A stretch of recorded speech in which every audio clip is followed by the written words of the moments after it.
श्री स्वामी समर्थ. जय जय स्वामी समर्थ. स्वामींचं नाव घेऊन मी या व्हिडिओला सुरुवात करते. हिंदू धर्मात पौर्णिमेला विशेष महत्त्व दिलं जातं. या दिवशी श्रीहरी विष्णू आणि माता लक्ष्मी त्याचबरोबर चंद्रदेवाची पूजा करण्याला सुद्धा विशेष महत्त्व दिलं जातं. यंदा ही पौर्णिमा 23 मेला साजरी केली जाणार आहे. वैशाख महिन्यातील पौर्णिमेला बुद्ध पौर्णिमा म्हणूनही ओळखलं जातं. ही तिथी सगळ्यात पवित्र तिथी मानली जाते. वैशाख पौर्णिमेच्या दिवशी भगवान गौतम बुद्ध यांचा जन्म झाला होता. याच दिवशी त्यांना ज्ञानप्राप्तीसुद्धा झाली होती. बुद्ध पौर्णिमेची तिथी 22 मेला संध्याकाळी 5:57 सुरू होईल, तर दुसऱ्या दिवशी म्हणजे गुरुवारी 23 मेला संध्याकाळी 6:41 समाप्त होईल आणि उदय तिथीनुसार 23 मेला बुद्ध पौर्णिमा साजरी केली जाणार आहे. या दिवशी आपल्याला श्रीहरी विष्णू आणि माता लक्ष्मीची त्याचबरोबर चंद्रदेवांची विधिवत पूजा तर करायची आहे, पण त्याचबरोबर आपल्याला काही विशेष उपायसुद्धा करायचे आहेत. हे उपाय केल्यामुळे आपल्या आयुष्यामध्ये असणारे सर्व दुःख, सर्व विघ्न, सर्व संकटांपासून आपल्याला मुक्तताही मिळणार आहे. आणि म्हणूनच आपल्याला वैशाख पौर्णिमेच्या दिवशी गाईला ही एक वस्तू खायला द्यायची. ही वस्तू खायला दिल्यामुळे आपल्या आयुष्यामध्ये असणारे सर्व दोष, सर्व अडचणी, सर्व संकट तर दूर होणारच आहेत, पण त्याचबरोबर आपल्या कुंडलीमध्ये असणारा प्रखरातला प्रखर पितृदोष, ग्रहदोष, 7 पिढ्यांचं दारिद्र्य नष्ट होऊन आपल्या संपूर्ण कुटुंबाची भरभरून अशी प्रगती होणार आहे. अतिशय प्रभावी अशी ही सेवा आहे जी प्रत्येकाने गोमातेची करायची. त्याबद्दल सविस्तर आणि महत्त्वाची अशी माहिती मी तुम्हाला या व्हिडिओमध्ये देणार आहे, तर व्हिडिओ पूर्ण पहा. आणि जर तुम्ही माझ्या चॅनलवर नवीन असतील तर चॅनलला सबस्क्राईब करा आणि शेजारी बेल आयकॉनसुद्धा प्रेस करा, जेणेकरून तुम्हाला माझ्या नवनवीन व्हिडिओचं नोटिफिकेशन हे मिळत राहील. बुद्ध पौर्णिमेच्या दिवशी शुभ संयोग घडून आले आहेत. या दिवशी गुरु, शुक्र, रवी वृषभ राशीत एकत्र आल्याने त्रिगुही योग तयार होत आहे. तसेच गुरु रवीच्या संयोगामुळे आदित्य योगही तयार झाला आहे. या दिवशी गजलक्ष्मी आणि शुक्रादित्य योगही जुळून आले आहेत.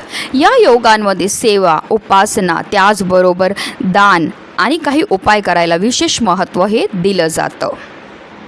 हिंदू धर्मामध्ये गाय, गंगा आणि गायत्रीला अनन्यसाधारण असं महत्त्व आहे. गायीचा जन्म हा समुद्र मंथनातून कामधेनू गायीच्या रूपामधनं झाला होता. त्याचबरोबर माता लक्ष्मीचा जन्मसुद्धा समुद्र मंथनातून झाला होता. म्हणूनच गायीला माता लक्ष्मीचं स्वरूप देखील म्हटलं जातं. गायीच्या शरीरामध्ये 33 कोटी देवी देवतांचा निवास असतो. गाय 11 रुद्रांची आई आहे, 8 वसूंची कन्या आहे, 12 आदित्यांची बहीण आहे आणि अमृतरूपी दूध देणारी आहे. गाय स्वर्गात जाण्याची शिडी मानली जाते आणि जो व्यक्ती गोसेवा करतो त्याला स्वर्गाची प्राप्ती होते आणि गाय ही स्वर्गात सुद्धा पूजनीय आहे. गायीची सेवा केल्यामुळे आपल्या सर्व मनोकामना पूर्ण होतात आणि गायीचं स्थान हे देवापेक्षाही वरचं आहे. साक्षात श्रीहरी विष्णूंनी सुद्धा आपल्या कृष्ण अवतारामध्ये गोसेवा केली होती आणि म्हणूनच त्यांना गोपाळ हे नावसुद्धा मिळालं होतं.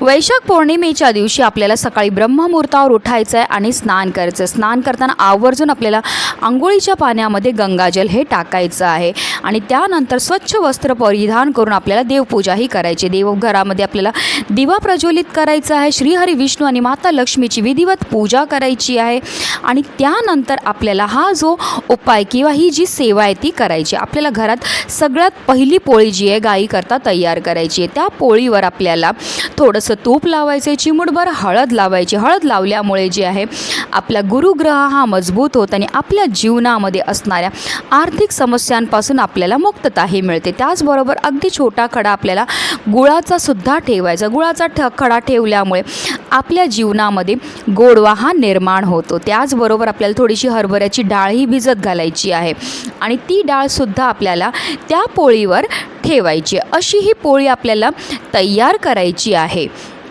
आणि आपल्याला गाईकडे घेऊन जायची. आता गाय जर तुमच्या घरी असेल तर ही गोसेवा तुम्ही घरच्या घरी करू शकतात किंवा एखाद्या गोठ्यात जाऊ शकतात किंवा गोशालेमध्ये जाऊ शकतात किंवा वाटेत कुठेही गाय तुम्हाला दिसणारच आहे.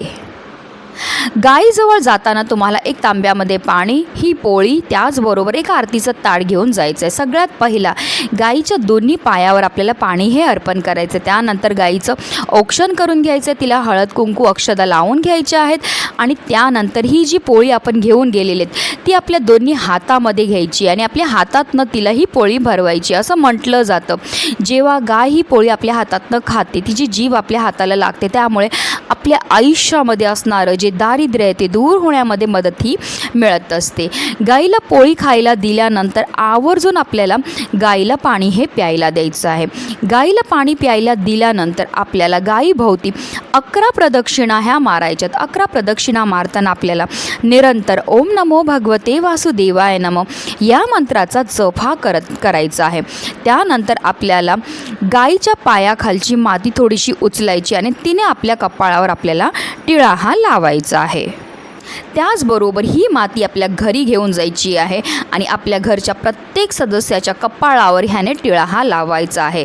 कारण जो मनुष्य गाईला हाताचा स्पर्श करून प्रदक्षिणा करतो आणि गाईच्या चरणाखालील धूळमस्तकी लावतो त्याला पृथ्वी प्रदक्षिणेचे व सर्व तीर्थांमध्ये स्नान केल्याचे पुण्य हे प्राप्त होत असतं. ही सर्व सेवा करून झाल्यानंतर आपल्याला गाय जर हात लावून देत असेल तर स्पर्श करून आपल्या मनातली ही इच्छा गोमातेला बोलायची. तुमची जी पण इच्छा असेल, जर धन प्राप्ती करता असेल, घराबद्दल, मुलांबद्दल, पतीबद्दल, नोकरी, व्यवसाय, जी पण मनातली इच्छा असेल ती मनोभावे तुम्हाला बोलायचे. ही गोसेवा केल्यामुळे आपली कठीणातील कठीण इच्छा तर पूर्ण होतेच होते, पण त्याचबरोबर आपल्या जीवनामध्ये असणारा प्रखरातला प्रखर पितृदोष दूर होतो. आपले ग्रहदशा नीट नसेल, राहू केतू शनी या ग्रहांचे दुष्प्रभाव असतील तर ते दूर होण्यामध्ये सुद्धा मदतही मिळत असते. आपल्या जीवनामध्ये असणारी सर्व आर्थिक समस्यांपासून आपल्याला मुक्तता मिळून आपली चहूबाजूने भरभरून अशी प्रगतीही होत असते. कारण गायीमध्ये 33 कोटी देवी देवतांचा निवास असतो